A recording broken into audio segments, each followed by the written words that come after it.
Mamia ya raia wa Afrika Kusini waliandamana Aprili 29 jijini Pretoria na miji mingine kulalamikia wimbi kubwa la wahamiaji haramu.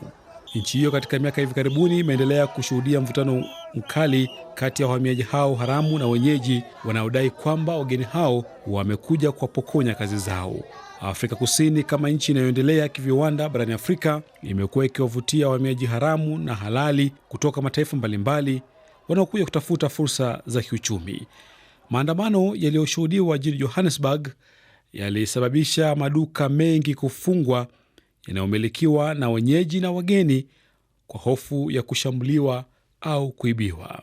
Maandamano hayo yalipangwa na vuguvugu linalopiga vita ujio wa wahamiaji haramu nchini Afrika Kusini na kuungwa mkono na makundi kama Dudula yanayofahamika kwa msako dhidi ya wahamiaji haramu na kuungwa mkono na vyama vya siasa kama Action SA na Patriotic Alliance.